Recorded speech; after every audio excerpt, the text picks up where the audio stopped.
another one. Yes, sir. In the building. Bring you another one. How you doing today, my brother? Yes, sir. We back. I'm doing great. For another episode of the Salted Nest podcast.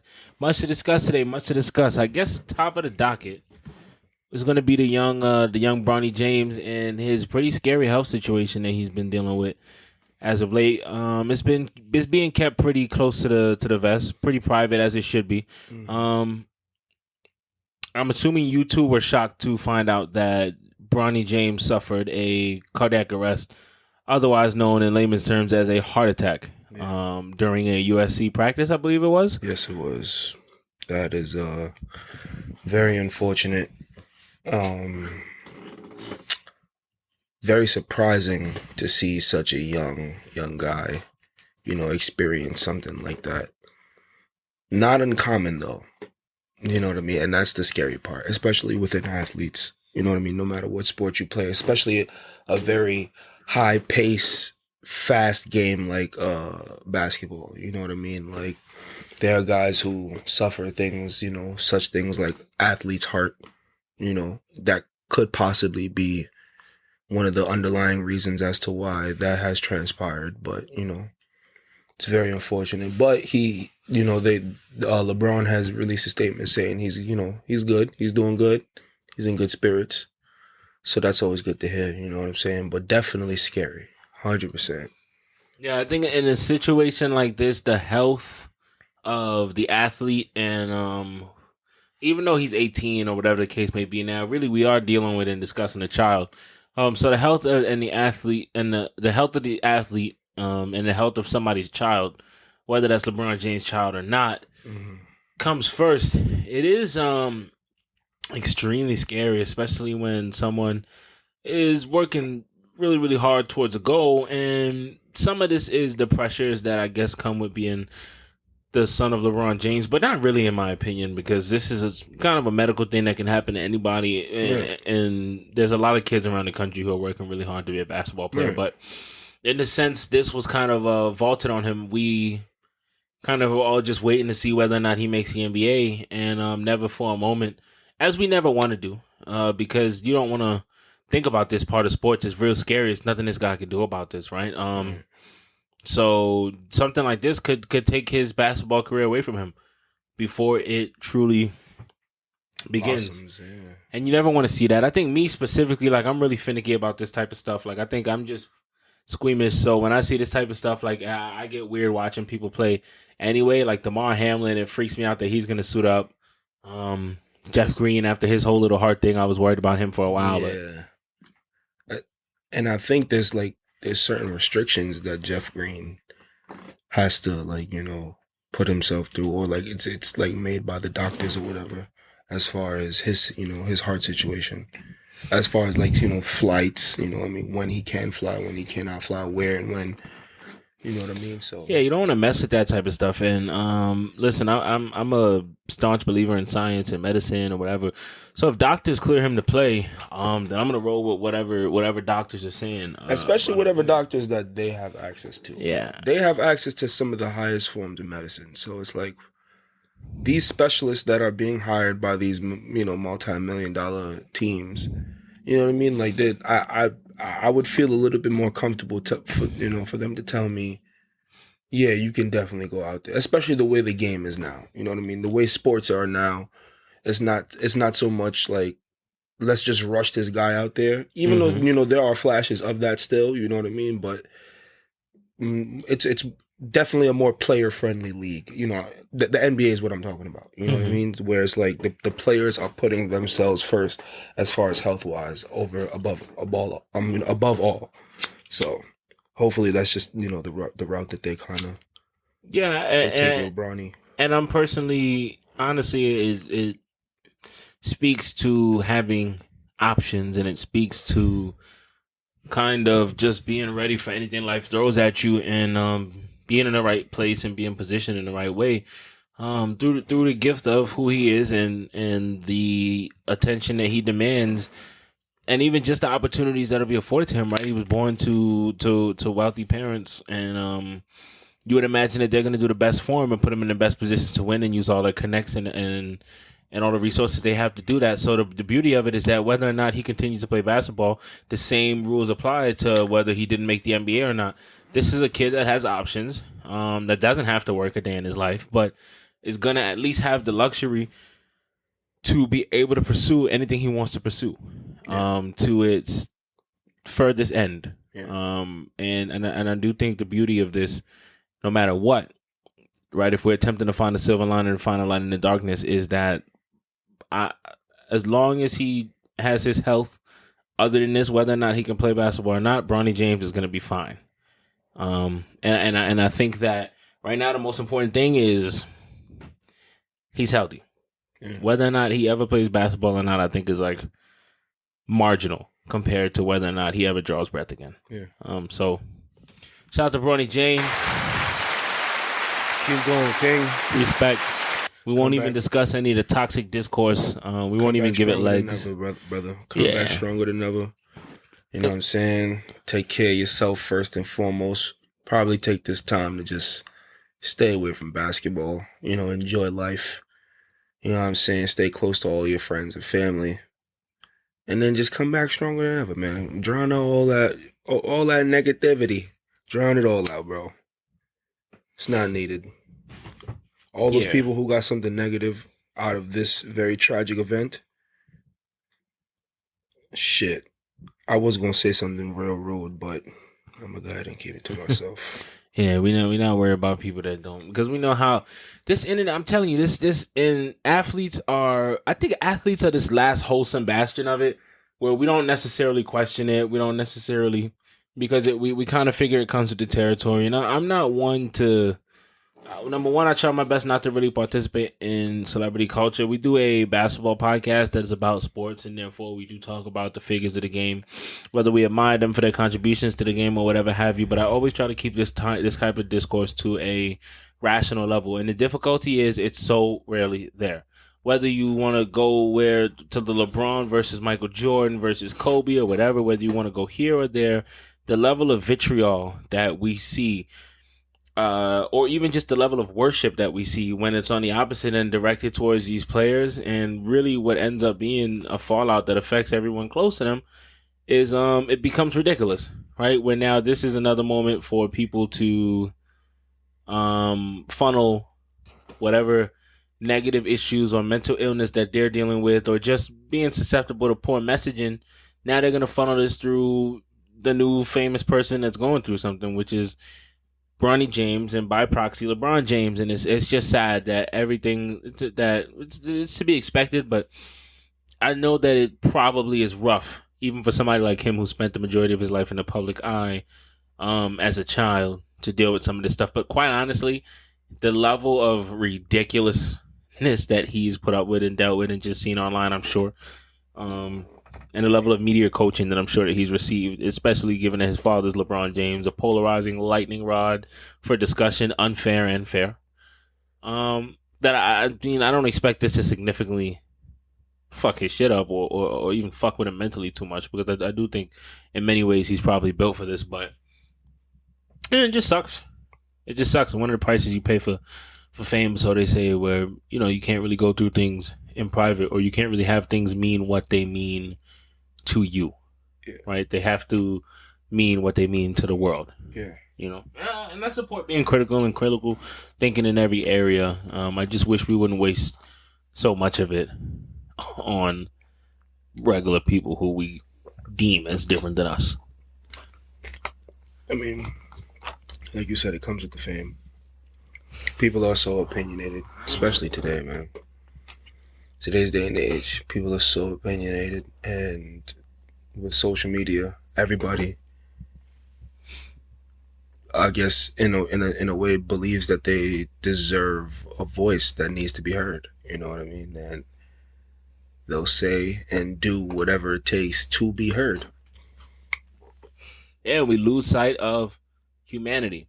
And again, such is the nature of entertainment, and we could talk all day about that. It's probably for the PYO podcast if we really get deep into it, but it's just difficult to see the way. And sometimes I wonder if it's just the internet, right? Just like I always talk about how sports debate television, I think, has decayed and rotted sports discussion. I feel like perhaps the internet is just not a great medium, and this is coming from somebody who I've been lost in the internet sauce, and just been a disgusting person online. I don't know, man. It's just it's a. I don't know. I think I like debate, sports debate television. It's entertaining. Yeah, but it's not all bullshit. You know what I mean? Like, it's a lot of bullshit, but it's not all bullshit. Like some of the arguments that they are having are more or less irrelevant. But when you're talking about, how good a player is to a team, the value of a player, you know what I mean? Who, like, the mishaps that may have happened during a specific game, how a player has dropped the ball on something. Sure, but I think they touch on those things. Back up with stats. But I think they touch on those things in really selective ways. They also they frame their arguments. Right, they go into the show looking to have arguments, and so they frame the arguments, and they got to stick to them, and it causes a lot of showmanship, which I think the most important thing for those shows is showmanship. And then there's when they have somebody who takes that stuff seriously or is in that area, right? Like when they have Brian Windhorst, or if somebody's talking to Mark Stein or whoever the case may be, or if Woj pulls up sometimes. If Woj pulls up, then people will lend efficacy to it, but I just feel like the Jay Williams versus Stephen A. Smith and Shannon Sharp versus Skip Bayless or whoever it's going to be later. It's that's just not a thing anymore either. Yeah. So. Or even Colin Cowherd. I enjoy the entertainment. These are really good entertainers, but I do think that. And really good sports analysts. Some of them are good sports analysts. Like I said, it really does depend. Stephen A. Smith is not doing high level sports analysis on that television show anymore.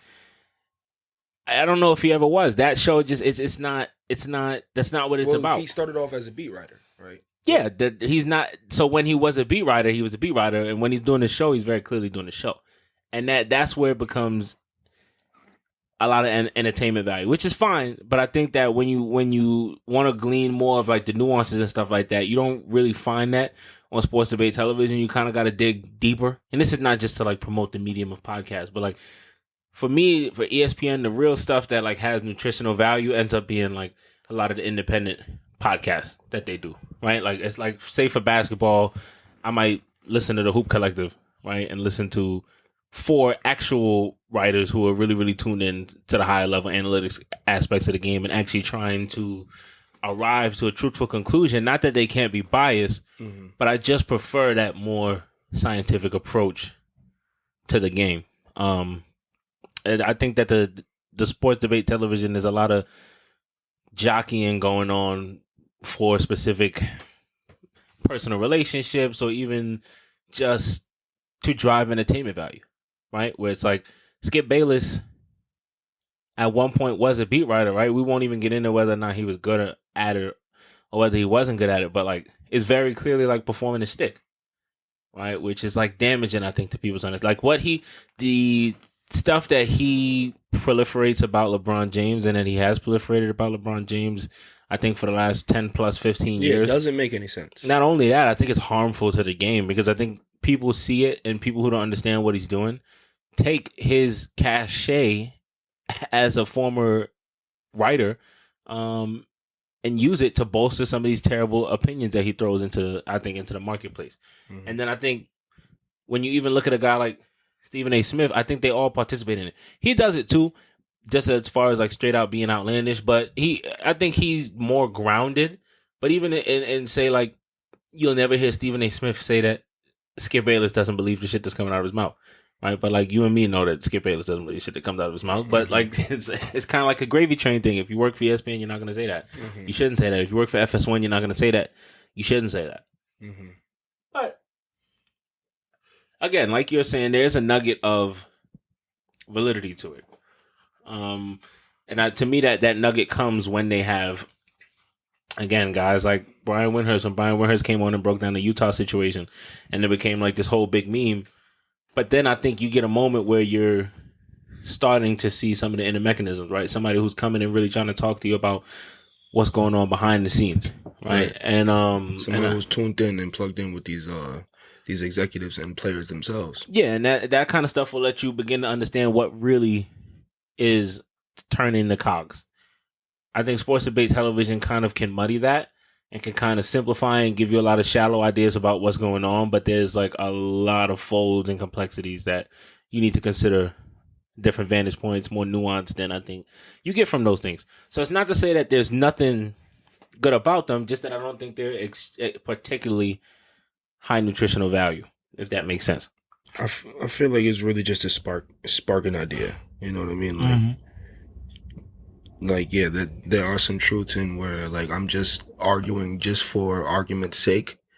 You know what I mean? Like, it's not, like, everything that they're talking about doesn't necessarily really mean anything to the sport that they're talking about. You know what I mean? But, yeah, a lot of it is just them just saying, yo, I think LeBron is, GOAT A and Jordan is GOAT B because of, et cetera, et cetera. So...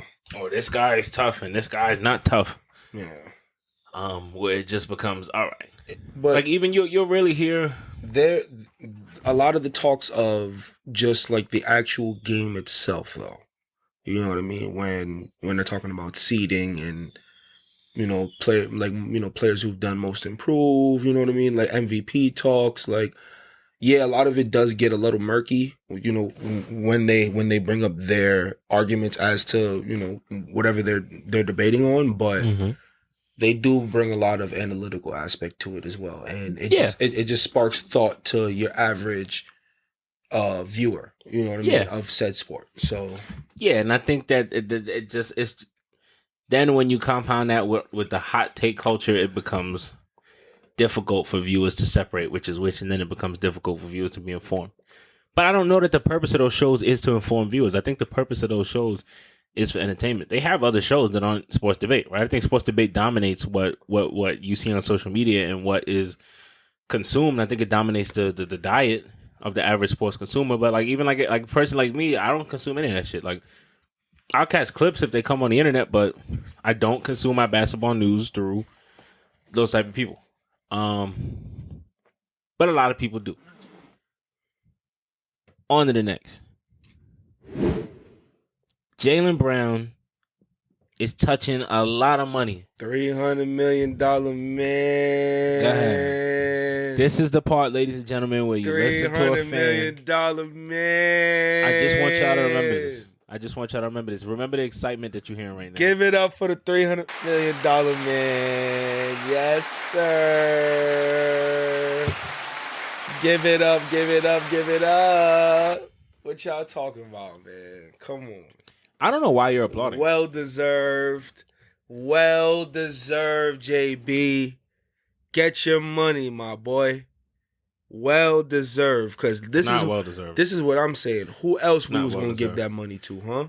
Because according to you, we are not a high free agent destination, right? Yeah, but that doesn't nobody wants to come play for Boston, right? Yeah. We ended up signing Porzingis, who to me is, in my opinion, a really high tier 2 player who can bring some value to our team.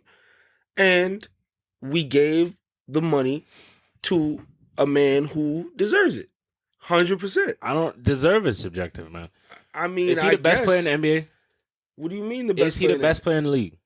Michael Conley once upon a time had the highest contract in the NBA. Exactly. So when we say it's his turn, exactly, that's what I'm saying. It's his turn. Everybody gets a turn. Nah, but even so, it's if you're a really good player, right, and you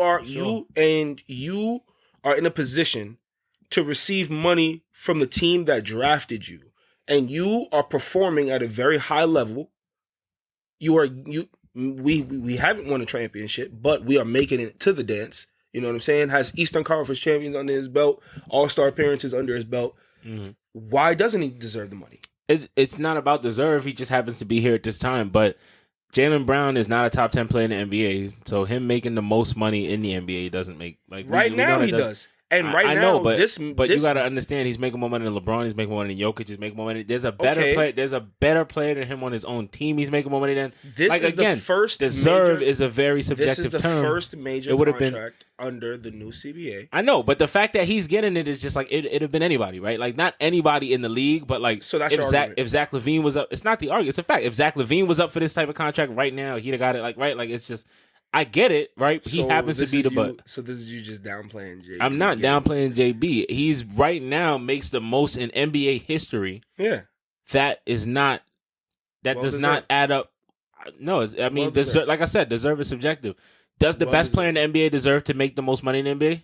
When it's his turn to no. Fuck it. When it's his turn. When it's his turn to re-up that contract. So, yes. Okay, but now aside from the when it's his turn, does the best player in the NBA deserve to be paid the most money in the NBA? Yes. Is Jaylen Brown? Wait. When that contract comes around the time, but it's not even just that, right? Because because like the top 10, get your money. It's not even just that. This is why you got to bring up Mike Conley to justify this situation because sometimes it's. I only brought that up because you were because you started talking about this whole top 10 player in the NBA. Yeah, because Mike Conley was not the top. Wasn't even exactly. Top 20. So what I'm saying is the only reason you can compare the two is because sometimes a random fucking guy ends up getting paid the most in the NBA. All right. So what's the problem here? So it's different.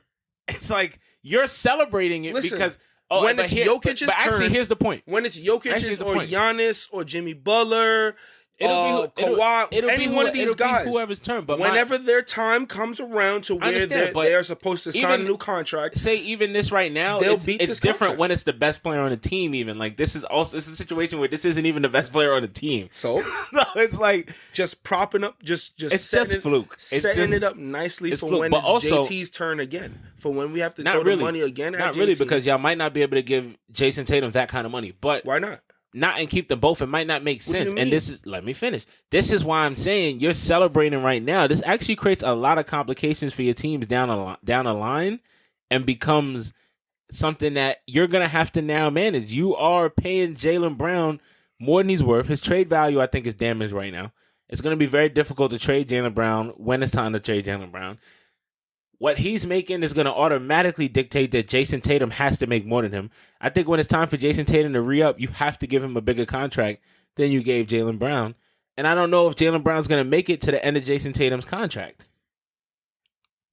This is a lot of money to dump into this player, which now means... We have JT signed up until 2026. That's what I'm saying. I don't even know if Jaylen Brown is going to make it to the end of Jason Tatum's current contract. He might end up. Jason Tatum is not going to be the guy you guys trade. You know what shuts all of this up? What? A championship.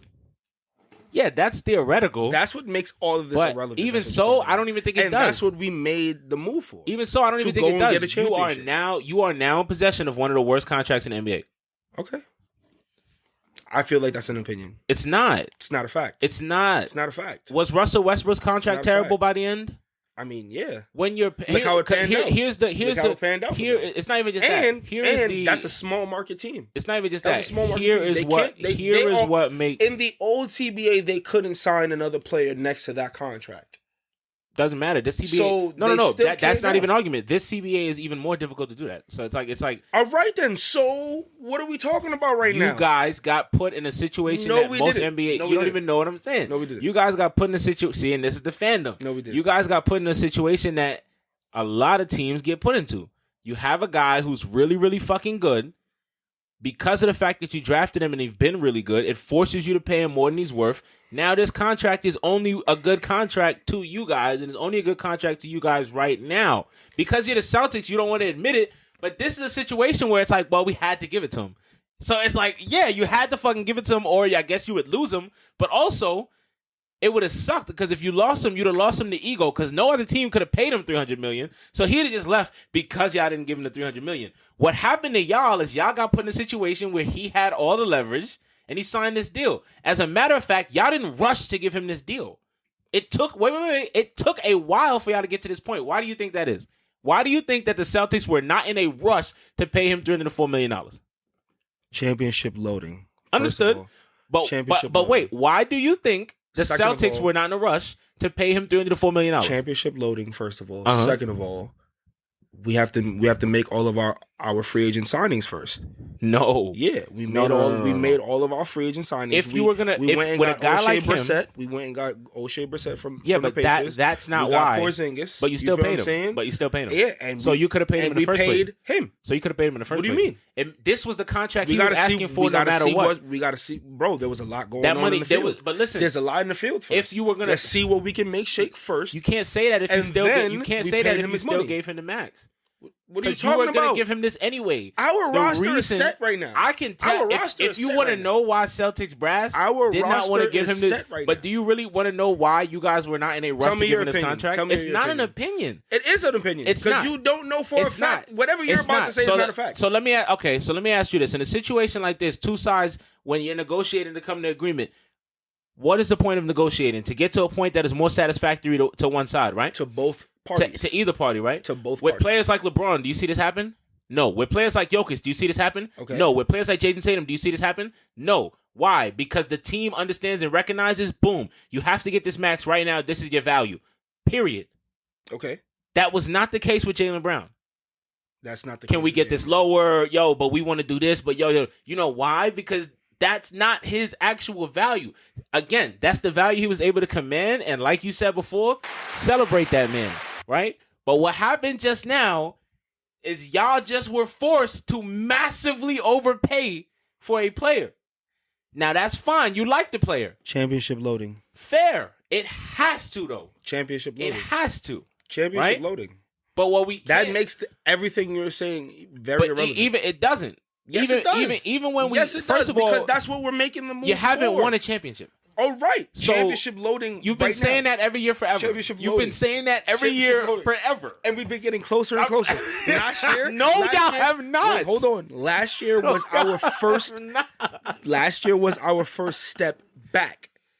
Every single year since both JT and JB got drafted, we got closer and closer to the goal. Last year was our first step back in that goal. And that's fine. Bro, no, it's not. That's fine. No, it's not. Y'all had went to the conference finals against LeBron, I think, one time, and then didn't go back to the conference finals for a while. Like y'all have been exactly who y'all have been for the last couple of years. A good team, a really good team. Okay. But I don't like. What do you want? Like championship loading, bro. You've been a really good team. Championship loading. And just to touch on what makes a contract a bad contract. When I say a bad contract, I'm not shitting on the player. Bradley Beal has one of the worst contracts in the NBA, and he's phenomenal. Jaylen Brown has one of the worst contracts in the NBA, and he's really good. He's like these are phenomenal players. These are really good players. Being the value of that kind of max, and this is why the max was created to kind of solve the issue of players moving around and give teams kind of a leverage to hold on to these players, but it's backfired in this massive way where teams are forced to give certain players the max because of the fact that it's on the table. And when it's on the table, ain't no negotiating for that player as far as like, yo, y'all can give me this. I'm here. I put my time in. I want to do this. I want this money. And what's the overall purpose of signing and of offering these max contracts to these players? To win championships. Yeah, but again, right? Sometimes a player who is not on his face deserving of a straight up max. Like, Jaylen Brown is not LeBron James. He's not Jason Tatum. He's not. These are the guys who are worth that max. Imagine the following maxes after this. He's just another stepping stone, man. No, but it's not. He's a stepping stone into more money. What I'm trying to explain to you is he's a stepping stone into higher contracts that we will see. But what I'm trying to explain to you is sometimes a team gets left holding the bomb. Y'all got left holding the bomb. I guess. When the next player is Anthony Davis, or when the next player is Giannis, or when the next player is Jason Tatum, for instance, that is perfectly understandable. But sometimes a team is left having paid Michael Conley the most in the league. Or a team is left having paid Jaylen Brown the most in the league. And again, I get it. You like, yo, if we win a championship, I got to be hopeful. I know. But you're now holding on to one of the worst contracts in the NBA. And you need to win now. Before it becomes a great contract. No, it doesn't. It doesn't. When we win, no, it becomes a great contract. No, it doesn't. Yes, it does. No, it doesn't. Yes, it does. Absolutely not. Absolutely. No. It still hamstrings you all the same ways. If you win, that gives you a great return on investment. Yes. For that contract. Yes. It does not make it a good contract. Yes, it does. You just think it's worth. Yes, it does. But also, what you're saying right now is worth if you, the money. No. Because what are we going to do with that money? Go pay somebody else to lose? Also, no, not that. First of all, it's not. It doesn't have to be a one-on-one thing, right? Some might argue that for that money, first of all, if you do end up having to trade him, you bet your sweet ass, you better hope you can get 3 or 4 really good players out of that. And maybe some draft picks, but it doesn't seem like y'all in the mood for draft picks. It doesn't seem like you want draft picks out of this. But the problem is what you're saying is have a full slate of them. What you're saying is if you win a championship at any point during these next 5 years, 4 of those years could be hot garbage and pure fuckery with the contract, and that makes it worth it. So when you say a championship makes it a great contract, I didn't say that. Yeah, you are. Because you're saying a championship makes all of it worth it. Yeah, anything you go through now, a championship, like with the parentheses S on the end of it. No. Yes. First of all, that makes it all the worth. All the while. This is phenomenal. Yes. Now let's get into the fact that this didn't even make your team significantly better. You just coughed up a $304 million contract, and your team is not even significantly better. So now let's talk about what the next step is to win a championship. Better. How are you? How are you significantly better? I hope the God Porzingis works out for you because I think Porzingis is I think he fits really well into what you guys are trying to do with having rim protectors who can space the floor in some kind of way. Unicorn. But that doesn't shooting. That doesn't make y'all significantly better. We're a tall team. Come on, bro. What do you mean? Bro. Come on, bro. Come on, bro. What? Come on, bro. Come on, bro. What? Championship loading. That's all I gotta say. Yeah, but when? Championship loading. What is different? What is different? What is significantly different? The unicorn. That's what I The unicorn said. What? The unicorn. What will he do? Arrived. Okay, but what will he do? Arrived, brother. Listen? What do you mean? Y'all gonna start Derek White? Oh yeah, we are. Okay.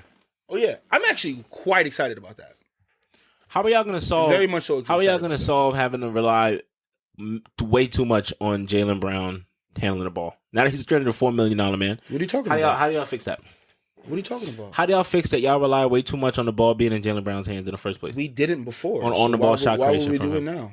You didn't what? We didn't do that before, so why would we do that now? You absolutely do. No, we don't. And second of all, we don't actually. We run a lot of the plays through our guards who Listen, he's not dribbling the ball off his foot without the ball in his hands. He's dribbling a lot when he's trying to create a shot for himself. But you rely on him to create shots on his own too much. Right. How will y'all solve that?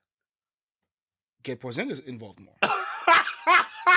Yeah. I don't know. What's the joke? What's the joke? Get Porzingis involved more. Get Porzingis involved more. So the answer is to throw some of his isolation plays to Porzingis. You just paid him $304 million. Who's going to explain to him that? Who's going to explain that to him? What are you talking about right now? Who's going to explain to the highest paid player on the team that you want to give away some of his isolation possessions to Porzingis? When it's needed? Yes. First of all, wait. When the offense gets very stale like it has, yes. Why the fuck not? If something is not working, then yes. Porzingis is not a shot creator. What are we talking about right now? He's not a shot creator. And why would it be isolation possessions to Porzingis? I'm talking about running plays through Porzingis. Getting some shots that he's comfortable in. One of Jaylen Brown's jobs is to score, right? Yeah, and at least 50, that's 50 plus percent of those. But at least that is something that he's going to continue doing. All right, but a lot of his scoring is coming from a place where it shouldn't, where he has on the ball shot creation. Once again, is that a weakness if it's or not? Slight weakness. Slight weakness. Slight weakness. So I just want to know why y'all refuse to put some more ball handling on the team since y'all. But I mean, it must be tough to do that when you gotta pay Jaylen Brown like Michael Jordan. Handlers. Huh? We have ball handlers. No, I mean like guys to really work niggas in their shit like on a high level. Like, you know what I'm saying? High level creators for themselves. Oh, you mean just like a bucket getter, like certified go and get a bucket. Even high level creating. That's what you mean? No, even high level creating for others. High level creating for others maybe would be nice on this team that doesn't have that at all. Been seeing a whole lot of flashes out of JT for that. Yeah, but I mean, he can't be your primary creator for others. JT is that guy. Yeah, but he can't be JT is that guy. He can't be the primary creator for others. Why not? Because he can't. He's not versatile enough at it. Why not? He's been getting better at it. Yeah, he's impressive at it.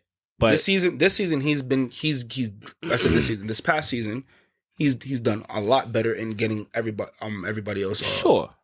But he should not be the person on the team for whom that's their prime responsibility. Why not? Because he's not good enough at it. I mean, hey. He's good for what? For his role and the position he plays. You don't think he's good enough at it? What do you mean? You don't think that he's good enough? So he's a point guard? He's not a point guard. All right, he's not good. So what are we talking about? He can play possessions. He's an above average playmaker for his position. Yeah. Yeah, that's not. They need a really, really good on the ball playmaker for others, or just somebody who's really, really good at running offense.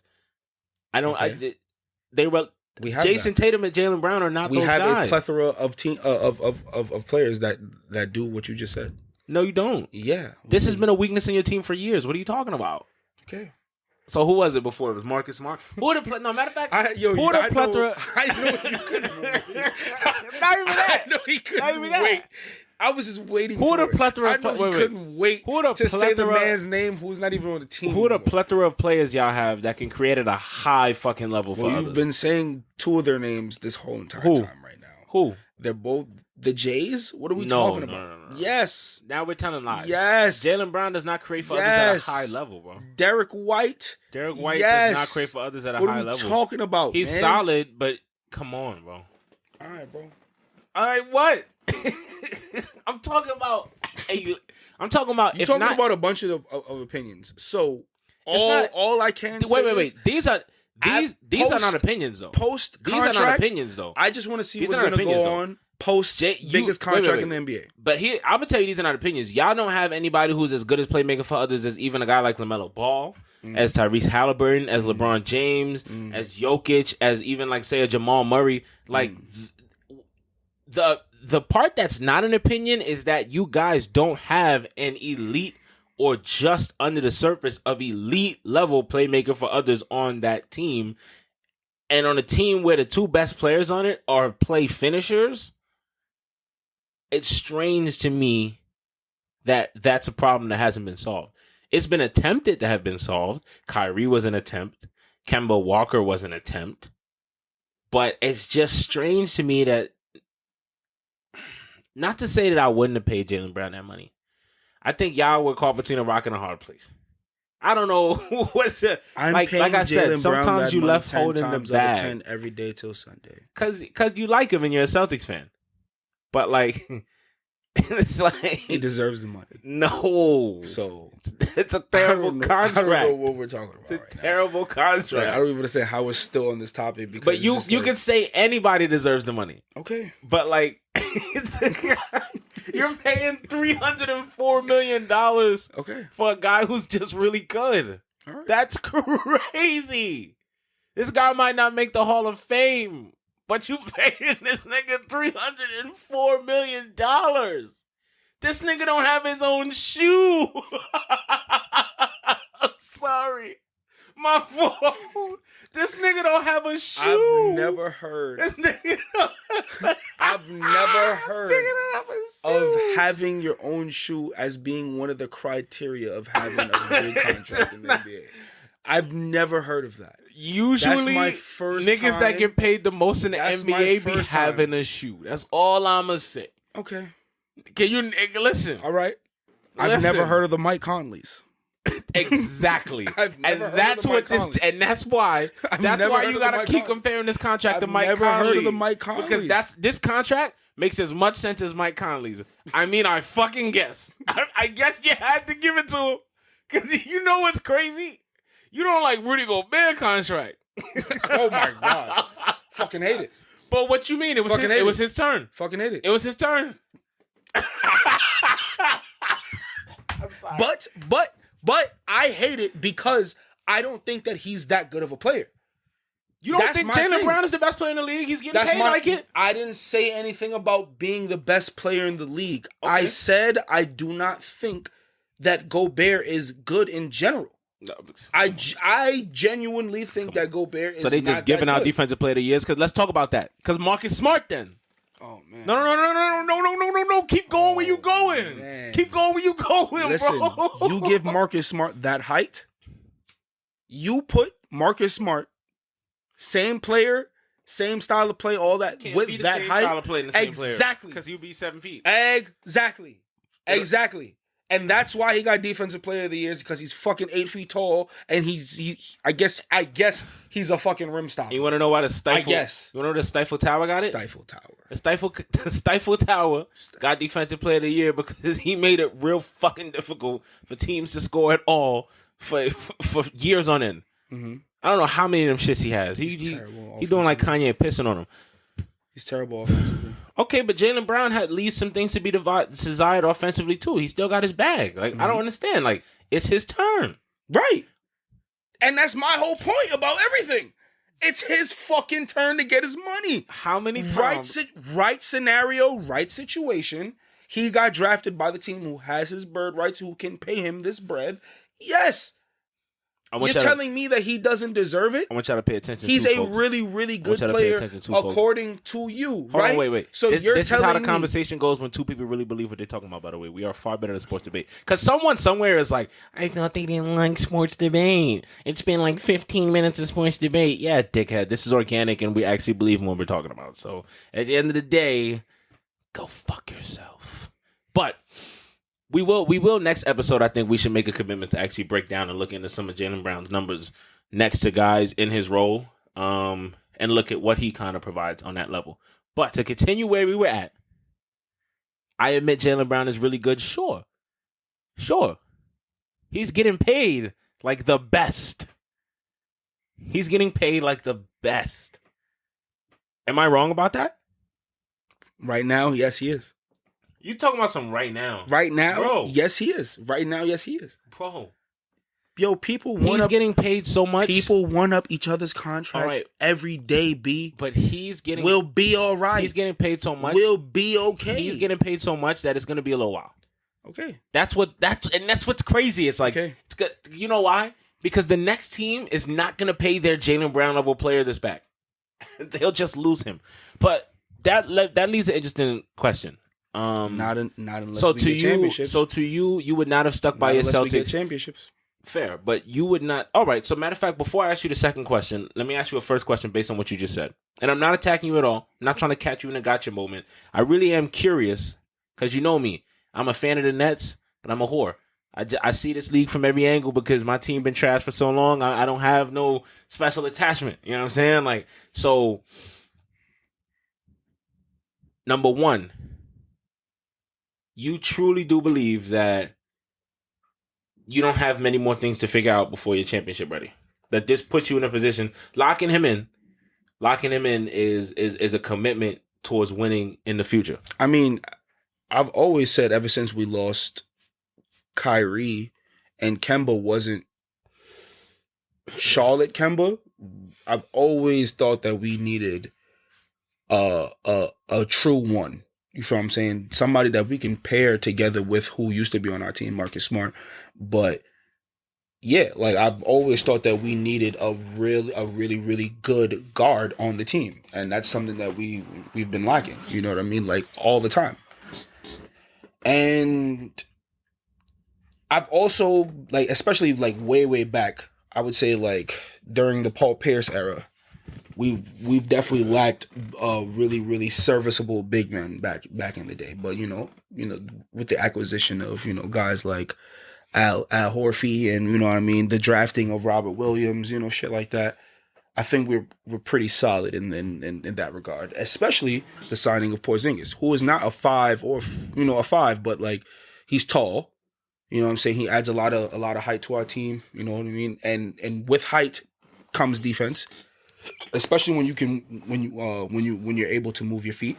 So yeah, I do think that we need a solid one, but I think the group effort with Derek White, Malcolm Brogdon, I'm even excited to see what Peyton Pritchard got coming to the table as well, because now that Marcus Smart is out of there, we have more minutes opening up for another guard. So I'm excited to see what we got going on. You know what I'm saying?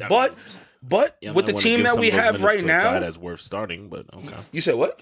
Yeah, I might want to give some of those minutes to a guy that could start on most teams in this league.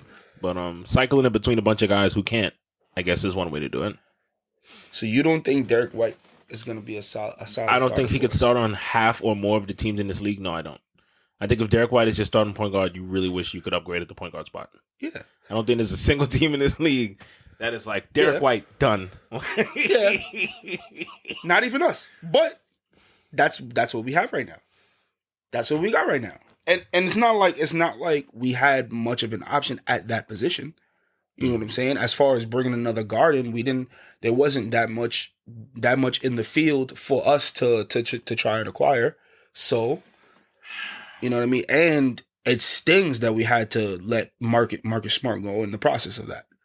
You know what I mean? We lose a really big locker room guy and our energy piece, you know what I mean? Like he brings all of that defensive toughness, all of the hustle plays. Like he's that glue guy for us, and we definitely lost that. So well, also, yeah, I mean, y'all do have a bunch of really good defenders. So it's like I'm curious to see how. Yeah, but he kickstarted a lot of our runs. Sure. You know what I mean? Like he was the jump starter. He was the jump starter of a lot of the energy. Like especially like when shit was going dry. Even in this last playoff run, you know what I mean? When shit was just looking stale, he was the guy to kind of get us going again with a lot of his defensive effort and just, hustle plays and shit. So that will definitely be missed. But I'm still very confident. I'm very, very confident where we are right now. And I think, yeah, we will be back in the dance. We will be back. So my second question is, had the Celtics decided that, listen, we can't pay you this much money, and decided to work out some type of sign and trade where they gave him the money and then immediately traded him for things that they thought were valuable, or even lost him in free agency, which I think because of the uncertainty of the market and how fickle free agents are about going to Boston, I think maybe the better idea would have been to try to work out some sort of sign and trade if you were going to do it, where he still gets to get paid, and technically you still broke him off with that bag, but you didn't actually have to pay him any of it. Because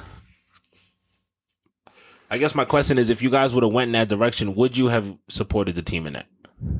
I mean, I have no choice. It's my favorite team. It's the team that I like to watch. I like to enjoy watching them play. So I would have no choice at that point. But I would just hope, at that point, that we get something back for our buck. You know what I mean? Like, I would have hoped that could have made a big push into the whole Dame sweepstakes. You know what I'm saying? Or, I don't know. To be honest, I have no idea. I haven't really put any true thought into who else we can put there, because I truly believe that we were going to keep him. Mm-hmm. And we did. You know what I'm saying? So it's just like, and I was mainly going off of the press conference Brad Stevens had, to where he kind of doubled down on the whole idea of the Celtics, staying in the direction of keeping both Jaylen Brown and Jason Tatum together. Mm-hmm. You know what I'm saying? Now, obviously you can't really take, lean too far into what these executives say, because, Brad Stevens is an executive now, and it is all just a business at the end of the day. Mm-hmm. You know what I'm saying? But I definitely believe that we weren't ready to jump ship yet. Okay. You know what I'm saying? So, like, yeah, I do think that there's a time limit on this contract. You know what I'm saying? And if within the next year or two, if we don't at least make it to the dance, lose again, sure, why not? But if we don't at least make it to the dance this next year, and let's say we get bounced out first round or something, yeah, it's looking like, we're shopping that contract as best as we could. You know what I mean? So only time will tell. How old is Jaylen Brown? I believe, like 26, if I had to guess. 26. 26. And this contract can be 31. So it's not like this contract will end at like 35. So the potential for him to still be on this team is very real. We'll see. It all depends on our success. Because like I said, us winning a championship really makes the whole argument of whether he deserves that money or just how good the contract is. That makes it that whole thing irrelevant, because at the end of the day, teams are signing high level players all for one thing, one goal, and that is to win an NBA championship. It's not, oh, we're trying to sign this player to have the best record, to have the best signage in NBA history. Yeah, that's all cool and that's all nice and everything, but they're doing it for one reason, and that's to win. Well, sometimes it's also to be... Listen, winning is very difficult, right? Like, being extremely competitive is nothing to sneeze at. And if Jaylen Brown and Jason Tatum never win, but they're extremely competitive and come close a few times, I'm not the type of person that's going to say that that's not success. I'm going to say that's a successful period in history. Right, but that's looking at it half full. How I look at it as well. You know what I mean? Like, we share that view. But in all reality, bro, no matter how we look at it, it is all for one goal. These guys are playing to win. None of them are just, you know what I mean? Nobody's lacing this shit up every single day to just be out there. You know what I mean? Just for shits and gigs. Yes, get your money. You know, if you can, if you are that caliber of player, or even if tier 2, tier 3 type of player, get your bag. Whatever your bag is, get it. You know what I'm saying? But at the end of the day, these guys are doing it for one goal, and that is to win. The executives, same shit. They're trying to put the best team together to win. And if that means to sign a man who you don't think is top 10 in the league, $300 million, then so fucking be it. We are clearly standing 10 toes on keeping the Jays together and going to go get this motherfucking dub. And I'm here for it. I'm 100% here for it. You're asking me if I'm here for it? I am here for it. I'm ready to die with that contract right here at my fucking feet. Don't care. Don't care. I'm here for it, brother. I'm here for it, Jay. Yeah, we got to get Mikal Bridges out of town because they're going to want to pay that nigga $300 million next. Y'all just gave him his bread, though, so he going to have to wait. Yeah. For him to ever see any type of bread like that, he's going to have to wait 3-4 years down the line now. Hopefully we don't. So exactly. So hopefully you don't even gotta worry about that. They giving Jaylen Brown's going for $300 million right now, and he looking real Jaylen Brown. And I'm trying to tell you, Jaylen Brown. It's a good thing that you even said Mikal Bridges, right? Let's say 4 years down the line, it's time for his contract. You think Jaylen Brown is still going to? You think Jaylen Brown is still going to be the top paid player by that time? No, I got to see. No, he won't. He won't be. We'll know. He won't be. We could actually do the math now. It just really depends on when the next time. No other team is handcuffed to a player like y'all were handcuffed to Jaylen Brown right now. So you can't worry about that. Like, even say like a guy like Mikal Bridges, the specific set, he's already off the team that drafted him. Like, the specific set of circumstances, like I said, every now and again, a player just becomes a player like Jaylen Brown, like Michael Conley, just becomes the beneficiary of some really, really great timing, right? Honestly, the next time a guy gets paid like this is probably going to be one of the big guys. So we could probably look at at all the top 10 guys and their contracts and just look at when it ends and be like, okay, yeah, this guy's going to be the next one, and that's maybe in 2 years, maybe that's in 3 years. I don't know if there's any big guys who are up next year. Mm-hmm. That could command that kind of money, because then again, a lot of the big guys are old. They're not going to get 5 years, whatever. Like James Harden's not going to get that. Right. So it's like, I don't know. Jaylen Brown might hold this spot for like 2-3 years. He might. And shit, John Moran. Oh, he just signed. Could be. Oh, he did? Yeah, he just signed. Okay. A big ass deal like last year. So then, yeah. Shit, Jaylen Brown, he might be the recipient of that shit for the next 3-4 years then. He might have it for at least maybe 2. I think at least 2 he'll have it.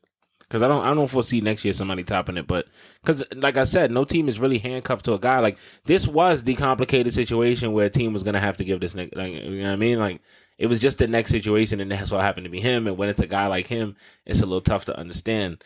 But, hey, speaking of Damian Lillard, I know we haven't spoken to him in like 3 minutes, but we did mention him, right? Speaking of Damian Lillard, the league stepped in and told Damian Lillard stop all that nasty shit, man. Yeah. Had to tell him. League stepped in and told Damian Lillard, yo, y'all are being very disgusting. Stop all that freak nasty shit. Y'all are being super disgusting. Stop it. Chill the fuck out. Put up on him real smooth, like real soldierish. Yeah. Put up on him. Hey, are you guys saying that you won't play for any other teams besides Miami? Yeah. No, you didn't say that. Yeah. Hey, are you guys calling teams and telling them not to bother trading because you won't? No. Yeah, you were. Yeah, you were. Thanks, Adam. Thanks, Adam. Craziest part about all of this, right? It doesn't even matter at this point. Telling them to just chill out with saying that doesn't matter because it was said. The deed is done. You know what I mean? Yeah. Like, the message has been relayed to the entire league. Like, yo, if you put money and time and effort into acquiring this man, you are most likely, good 90% chance you are not going to receive Well, the problem about him too is any type of return on investment. the problem with him too is, number one, they're lying, right? Because the way Damian Lillard and his agent have been talking, you would think he's on like a 1-year deal. Right. I'm pretty sure he's locked up until like 2026 or some shit like that. Like, Damian Lillard is locked the fuck up. So what are you really saying, my boy? Are you saying that you won't honor the terms of your contract? Are you telling me that if we say Boston, you're telling me I'm going to trade for you, I'm expected to honor this contract I picked up and cut you this check, but you won't play? Or you won't play hard? What are we doing? This is a job. This is a workplace. Contract.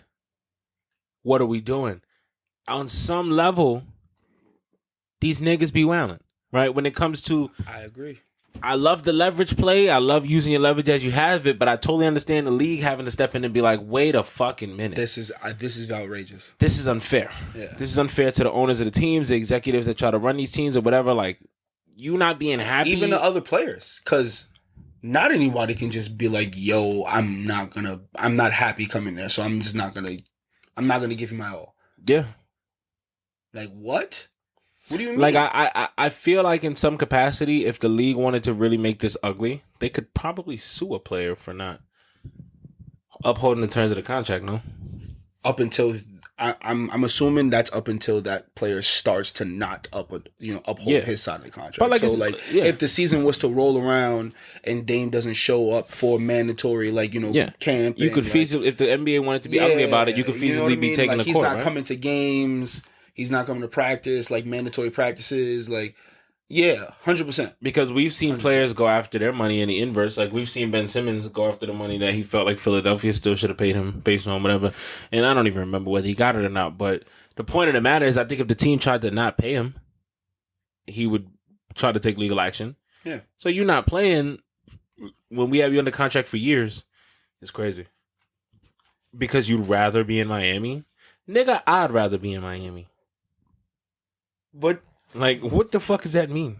This goes back to what I was saying before when I was telling you that Portland seems pretty like dead set on we're not rushing on giving him up. Yeah, he's on the trade block, but we're not trying to just accept anything. Yeah, he may have a little leverage. Mm-hmm. That's cool. But we'll fuck around and keep him. Him and Scoot gonna be right over here in Portland playing the fuck together. And all this shit backfires on you where I keep saying with Damian Lillard, nobody feels bad for you because you was talking a lot of shit. A lot of shit where it's like if you wasn't who you were, a motherfucker could be like, damn, he the one. They on him crazy. He gonna be the example. That sucks. Because Dame put in so much time. And you know what I'm saying? Other niggas get to go where they want to go. Why can't Dame? I would love to be able to say that about you, brother, but I can't because I'm an honorable man. And you've been talking all that shit, and so now you got to deal with your shit. And you know what? He was honorable up until this offseason? No, I've never been a fan of his get down. He was loyal. He was loyal up until this offseason? I don't think he was loyal, nigga. Listen, you have to consider everything, man. It's easy. It's the greatest thing in the world to convey it is loyalty. You got paid OD. Nobody else is going to pay you that much. Mm-hmm. Maybe. But probably not. So you know what?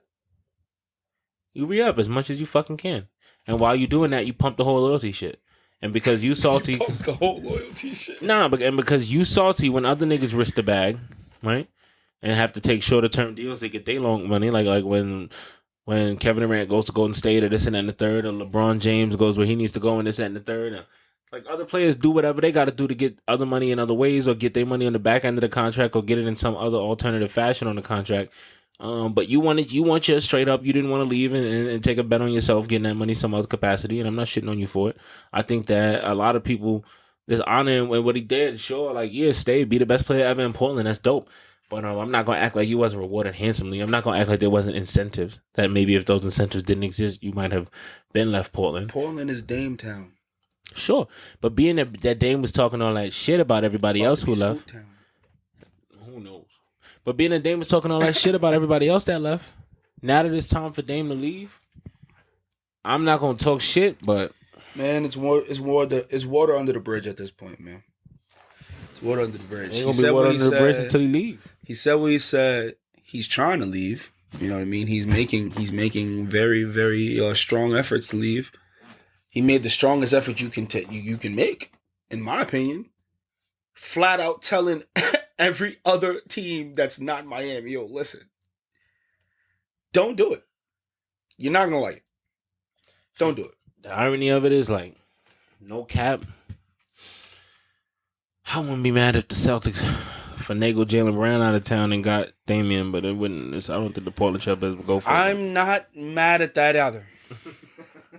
I'm not mad at that either. I will dearly miss Jaylen Brown. Dearly miss him. Like, you don't even understand. It's gonna hurt. It's gonna sting. Just like this whole us losing Marcus Smart. That stings. But we was able to get a good player out of it. You know what I mean? Yeah. So it's like, yes, it's gonna sting very much so if we were to lose Jaylen Brown, but to acquire a player like Damian Lillard, and that fixes our whole not having a playmaker on the team. You pair that guy up with a player like Jason Tatum, and if we can still keep some of the other pieces that we have around, you know what I mean? Maybe Al still got another year or two in him. You know what I mean? Maybe Robert Williams gets significantly better. Maybe we can still keep Porzingis in within that whole, you know what I mean, trying to acquire Damian Lillard. You know what I'm saying? And see what we could do. But these are all what ifs. These are all what ifs. Because right now it's looking like he's very much still Miami bound or nothing. So, you know, who knows? I mean, it would be interesting if he ended up somewhere else. I'm all about interesting. It's the off season, so shit gotta get spicy. It's been very spicy though. Yeah, but I think it's been a pretty spicy off season. Any off season where Dylan Brooks gets $80 million. After the exit that was made, my boy, you seen he went to go and finagle $80 million. You seen he went nuts in a pro-am. That's what's up. Yeah, against regular guys. Word. He been stupid. Peyton Pritchard once scored almost 90 points against some regular guys at the pro-am, so that means nothing. You know what I mean? Like, yeah, man. Yeah, your boy Beauchamp from the young boy from the Bucks. He just had like 83 at a pro-am. Yeah, that's cool. Giannis ain't never did that. I mean, I'm sure he has. I'm undocumented. A YMCA. Yeah, I'm sure he has. I'm sure Giannis has put 100 on niggas' heads one time. You know what I mean? Like, just fucking around. Just straight up fucking around. Jumping from half court and shit. You feel what I'm saying? Like, I mean, come on, bro. Like, I'm not... but this off season has been quite interesting. I'm also interested in seeing how the Mavericks will replay this whole scenario that they have going on with Kyrie and Luka Doncic. The fact that they haven't really fixed anything, and the only real move that they made was re-signing Kyrie Irving. So, like, that's going to be quite interesting to see how Luka receives their efforts and his status on that team. You know what I mean? And how he feels by the end of this upcoming season. So, yeah, because, I think he's locked in. I think he's out of there. Eventually. I think. Wait, did he receive the big contract yet? He received a large contract. I don't know. They read him up already, right? One he could get, but he received a large contract. Yeah. So yeah, he might stick it out for that bag for the one time, and then dip off. Or he might leave. Who knows? But I don't know. Because I just see frustration all over his face. Every single. Well, he's also like, I think he's the type of guy that like anytime I think he's frustrated is one of his defaults. Yeah, I think Luka just is very, very emotional and demonstrative on the court. Like, I think anytime he's not like beating the shit out of his opponent, he's not happy. Okay. Well. But the Mavericks haven't proved shit, man. The Mavericks haven't proved shit. They won that championship with Dirk Nowitzki, but it was like, other than that, like, I don't know why people like act like because they have Luka now they should be winning. Because it's like, yeah, you'd be a good team with one of the best players in the league on your team, but what does that mean otherwise? Like that, like you should just be competing for a championship just because of that? Hell no, nigga. I don't have championship infrastructure. Yeah, they don't have championship infrastructure. So it's like, what is the goal of this team? I think it's to build a really good team around Luka and see how good that can be. I don't know that like every addition has to matter in the grand scheme of things. And then you have Kyrie Irving. How fucking attached can you be to Kyrie Irving? How fucking like dependent can you be on what he's doing and how he acts and how he feels? Fuck that. You're already on shaky ground, on thin ice. That's Kyrie Irving on your team. Fuck that. Fuck that. Fuck that. Strap in. We're going for a ride. It's not about stability. No promises, no guarantees. Kyrie Irving's on the team. We just want to, we just here to ride, nigga. That's it. We just here to ride this out and have a great time. Pause. But that's all, man. Like, I don't know. I don't know what I expect out of the Mavericks. I know what I expect out of Luka Doncic. Crazy, outlandish fuckery. Mm-hmm. The best basketball I've seen in my life. As per usual. All type of shit like that. Like, I expect one of the coldest step backs known to man. Yeah. Stop and start. Yeah. Game out of line. Like, I don't know. That boy's different. But a lot of niggas is different. I don't know that means you guarantee the championship. Are you Jokic-esque? Can you reach? Can you reach into the ether and grab a championship where niggas doubted you? I don't know. Everybody's not Jokic. And I think that's what we'll end on. Everybody's not Jokic. Always remember that, because we still on Jokic watch heavy next season, and I'm still backing my boy. I see a repeat in this future. Yeah, you backing everything that's not the Nets. The net, it's not our time. It's not about us. It's about teams like y'all giving $300 million away. You dig? And we out. It pays to be regular.